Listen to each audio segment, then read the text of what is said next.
एक बार की बात है। एक लड़का था। उसको अपने घर के कबाड़ में एक बोतल मिली। बोतल काफ़ी पुरानी थी और उसके ऊपर जंग लगा हुआ था।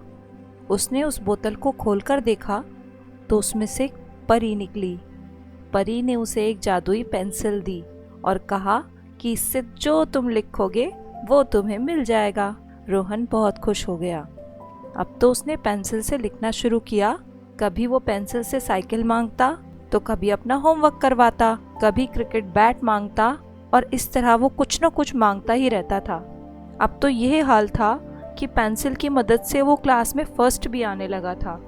उसके दोस्त हैरान होते कि अचानक से कैसे ये पढ़ने में इतना होशियार हो गया। अपने दोस्तों को लुभाने के लिए कभी कभी उनकी मनपसंद चीज़ें भी वो उनको लाकर दे देता था और वो भी खुशी खुशी उसके आगे पीछे घूमते रहते थे। अब वह दिनों दिन आलसी और घमंडी होता जा रहा था।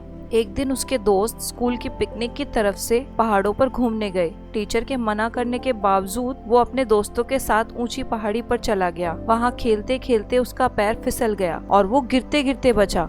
मगर तभी उसके जेब से पेंसिल निकलकर नीचे गिर गई और खाई में चली गई। ये देखकर वो रोने लग गया।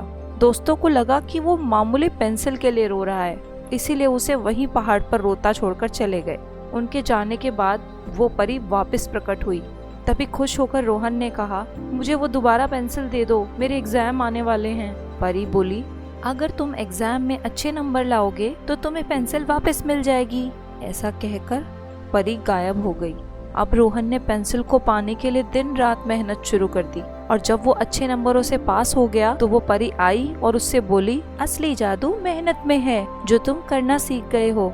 अब पढ़ लिख कर कुछ बन जाओ, फिर अपने पसंद की चीजें खरीद लेना। इसका मतलब वो पेंसिल नहीं मिलेगी? रोहन ने पूछा। रोहन, तुम आलसी, निकम्मे और घमंडी होते जा रहे थे, इसलिए मैंने ही वो पेंसिल तुम्हारी जेब से गिराई थी। अब तुम सबके साथ मिलकर रहो और यही एक अच्छे बच्चे की पहचान है। Hey viewers, thank you for watching my story. I hope आप लोग को स्टोरी बहुत पसंद आई होगी और अगर आपको मेरी स्टोरी पसंद आई है तो प्लीज़ कमेंट सेक्शंस में ज़रूर बताएं। मैं हर वीक कोशिश करूंगी आपके साथ में एक नई स्टोरी शेयर करने की, तो please motivate me with your comments, liking and subscribing.